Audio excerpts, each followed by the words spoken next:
Well, it's that time of the season. Time to give you my favorite films from 2019, and this was one hell of a year. What a way to finish off the 2010s. The amount of quality films is staggering, along with the variety. We had some significant sequels for long-running series, a couple of surprisingly great biopics, a decent showing from the blockbusters, some really solid features from the streaming services, and, on a personal note, 4 of my favorite television shows got good film adaptations. But I think the highlight has to be the return of the horror genre, which, following a very long drought of overall positive reception, has been on an upward trend these past few years, and in 2019 it reached a new height, and I can only hope that it keeps getting better. But that's enough of that. Let's get into my list. Now before I start, I should mention that this list is entirely my own opinion. Films impact each person differently. A movie you hate might be one I adore, and vice versa. And that's okay, that's the beauty of cinema. It's what sparks interesting conversations. So I'm not here to tell you what's going to be nominated for the Oscars, or what's going to win a bunch of awards, or anything like that. I'm just here to tell you which movies affected me the most this past year. Which ones have stuck with me, which ones I'm still thinking about long after having seen them. I should also mention that I did not see every movie that came out this year, and I missed out on some pretty significant ones like Portrait of a Lady on Fire, Pain and Glory, and 1917.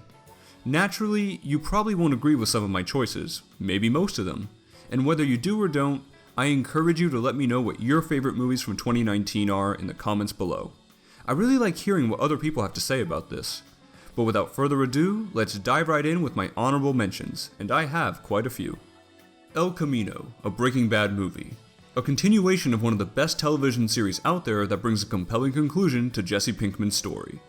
Joker. An in-depth character study grounded in reality with one of the year's best performances that also shows us that comic book movies have no limits. Blinded by the Light. A touching little picture that teaches us to embrace our passions. Ready or Not. A creative horror flick with roots in classic cinema and the right amount of humor to make this a bloody good time. Easily Disney's best release of the year. Crawl. Came out of nowhere, shockingly well made, endless tension, and loads of fun. How to Train Your Dragon: The Hidden World. A fitting conclusion to this fabulous trilogy with an unspeakably beautiful ending. Downton Abbey. A wonderful continuation of the show that makes for a splendid experience. The Farewell. Equal parts heartwarming and heartbreaking, with a career-defining performance from Awkwafina. Jojo Rabbit. Bitingly funny, very enthralling, and marvelously executed. John Wick Chapter 3, Parabellum. Visceral action filmmaking at its peak, with no shortage of creativity. Fighting with My Family. Effectively stirring and humorous that has you invested in its characters even if you don't care about the wrestling world. And just barely missing out, Little Women. Charming in all the right ways and something I would recommend to just about anyone. And now for my top 10 movies of 2019. And let me tell you, I don't think I've ever had a more difficult time ranking films than I did making this list. It was so hard to leave out a lot of my honorable mentions and to put everything in this order, which could even change tomorrow. But I'm comfortable with where everything sits right now, so let's begin with number 10. I was having trouble falling asleep one night, so I put this movie on to help with that. I ended up watching the whole thing. Marriage Story is simply about a couple getting a divorce. You're thinking you've seen that before, right? Well, not like this you haven't. Instead of having the couple shout at each other every time they're in the same room, director Noah Baumbach shows a different side of the situation, how the characters have to cope with one another on a day-to-day basis, while also raising their son. And the relatively tame nature of it all is what makes this movie all the more fascinating. There's only one big argument in the picture, and it's a fantastic scene. But it's the little moments that give this movie its soul. Baumbach also does a great job of not taking sides. Both parents are done wrong, and both are at fault. Scarlett Johansson and Adam Driver give Oscar-caliber performances, getting lost in their characters like you wouldn't believe. This movie understands something that I haven't seen in any other film. The tragedy of divorce isn't the separation from someone that you no longer like, it's the separation from someone that you still care about and love. And this profound message is what makes Marriage Story a must-see.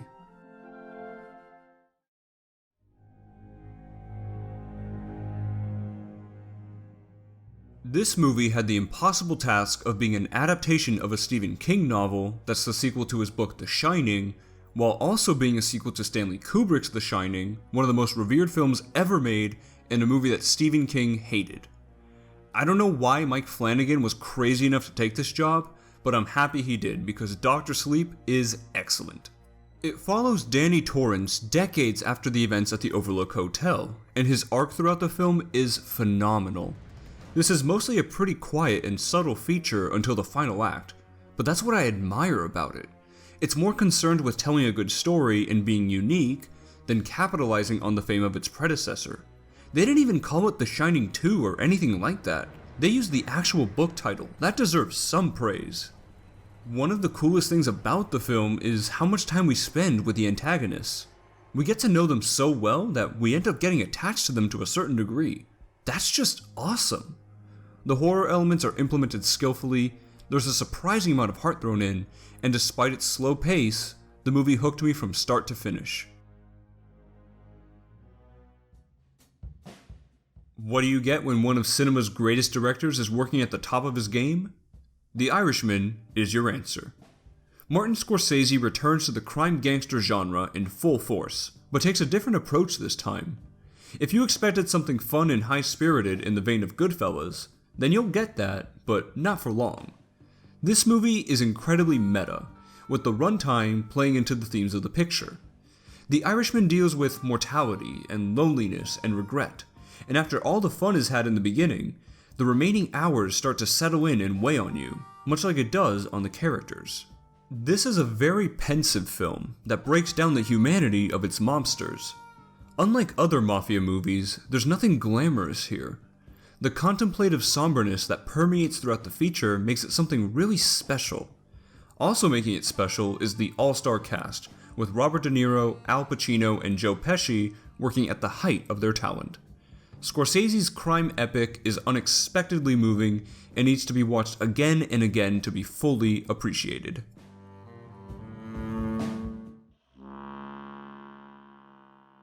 I saw this movie only a few days ago, and I can't get it out of my head. It gets better with each passing day, and will probably continue to do so. But for now, The Lighthouse sits at number 7 on my list. Robert Pattinson and Willem Dafoe play a pair of lighthouse keepers who must spend the next 4 weeks on an island tending to, well, a lighthouse. But there's some weird stuff happening on this island, like how Dafoe seems to religiously worship the light on certain nights, and will never let Pattinson up there to see it, and the fact that there's a one-eyed seagull that taunts Pattinson on occasion. This movie is about how these characters begin to go mad due to their isolation, and it's mesmerizing to watch it all unfold. This film is absolutely crazy, but that's what makes it so great. At some point you begin to question what's real and what's not. The progression of insanity conveyed through the characters is endlessly captivating. Both actors put in terrific performances, and should seriously be getting more awards recognition, but it's the cinematography that steals the show. The movie was shot on black and white 35mm film, and is presented in a 1:19:1 aspect ratio, a format that was popular during the transition from silent films to talkies. And it is gorgeous, with the camera movements and techniques being utterly stunning. The Lighthouse leaves a lot of room for interpretation as to what it's getting at. But you might want to brush up on your Greek mythology, just a tip. For me, I generally think it's about regret, and how you can't run away from your past. Saying any more than that might ruin your experience. And though many might hesitate to call this a horror film, I think there's enough in here to make a strong argument that it belongs in that genre. Either way, I suggest you turn off the lights, pop this movie in, and allow it to overwhelm you like a crashing wave.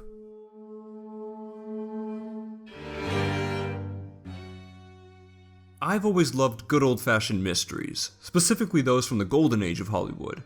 But we haven't had a consistent stream of whodunits for a long time. In comes Knives Out to break the mold and remind us why they're great. Both a gripping mystery and a Hitchcockian-type thriller, this film is wickedly clever, and also one of 2019's best comedies. It also features a stellar ensemble cast playing a bevy of colorful, kooky characters, with Ana de Armas and Daniel Craig being of special note. The politics are professionally handled without ever leaning to one side, the cinematography is outstandingly playful, and director Rian Johnson demonstrates what he's capable of while also having the time of his life. Every time I come across someone who hasn't seen Knives Out, I immediately recommend it without a second thought, because I find it hard to imagine anyone not enjoying themselves with this movie. You've probably heard a lot of buzz about this one. How it might be one of the best films of the decade, how it could sweep the awards season, a lot of things like that. Well, I'm here to tell you that the hype is real. Parasite is a brilliant and inventive motion picture from South Korea about a very poor but intelligent family that struggles to make ends meet. However, when the son gets the chance to work at a rich household as an English tutor, he sees an opportunity to get the rest of his family working there without the wealthy owners being aware of the familial connection. This kind of sounds like it would make for a good comedy flick, and you could even describe the first half of the film as a black comedy. But there's a surprising turn at the halfway mark that you will never see coming, and changes this movie into an absorbing thrill ride unlike anything else. The story is impressively told, with even the architecture of the central home and the geography of the city telling their own narratives. It's amazingly done. Bong Joon-ho has cemented himself as a world-class director, and Parasite deserves all the acclaim it's been getting, and then some.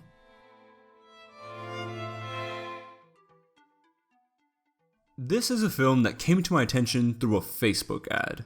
Had I not come across that advertisement by chance, this movie probably would have slipped under my radar, but I was able to catch it on its final day of screening here in my city, and I left the theater in awe.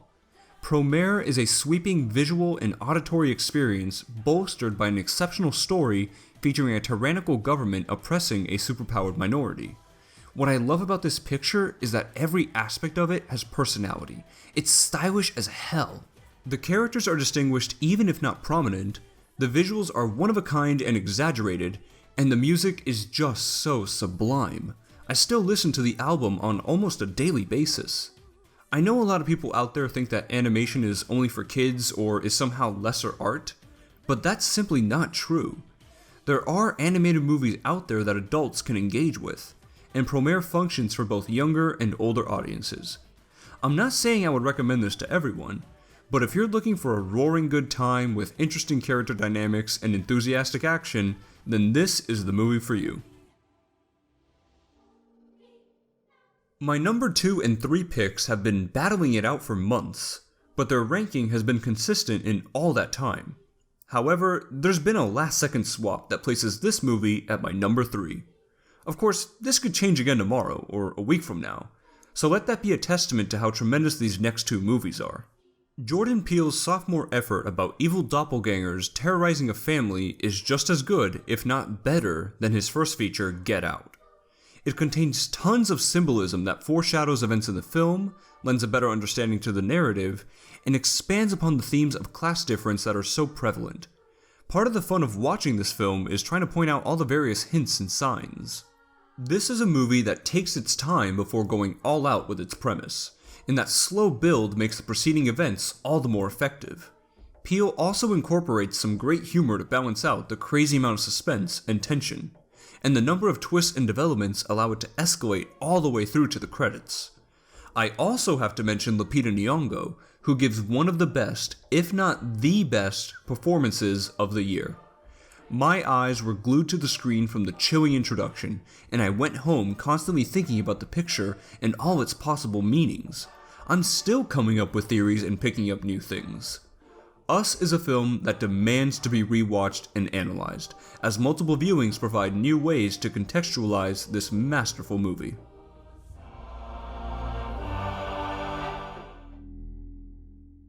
Ari Aster follows up his 2018 feature Hereditary with a film that's unsettling, uncomfortable, and inspired in just about every way. Here, we have a horror movie that takes place almost exclusively during the day, is set mainly in the Swedish bucolic countryside, and very sparingly uses straight-up scares. Midsommar does everything horror films should never really do, and somehow it works on every level. Its power comes from the slow burn approach to tension, generating fear through what is suggested and through patient waiting. Now, of course, you'll get your fill of more tangible scares, but all that comes much later on. However, when it does arrive, it hits you like a freaking truck. The movie is one big metaphor for the failing relationship between the two main characters, and the story places them in the home of a pagan cult living in Sweden. This film takes the most insane, deranged, screwed up route to convey its message, and I love it all the more for it. Much like Us, Midsommar contains so many little details that help tell the story in fascinating ways that part of the enjoyment is picking up on all the hidden elements and symbolism. This is not something I would recommend to everyone, because the film features plenty of disturbing and haunting imagery that could destroy even the strongest of stomachs. But Midsommar offers an unforgettable experience that will completely overwhelm and hypnotize you. It's one of the year's most beautifully shot pictures, it's confident in its bold decisions, Florence Pugh gives one of the best performances of 2019, and between Aster and Peele, it looks like the future of horror is in the hands of two skilled and visionary directors. And now it's time for my number one movie of 2019. This is a film I saw way back in January, and it has stuck with me since then. I've seen it several times, and I appreciate it more and more with each revisit. My number one film of 2019 is...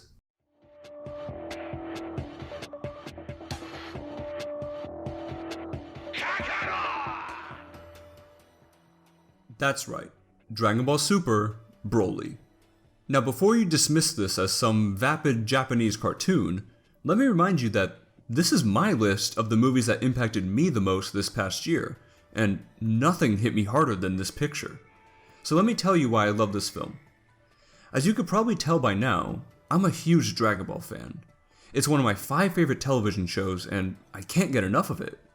This movie is a celebration of everything that makes the series great, that also works well as a jumping on point for newcomers.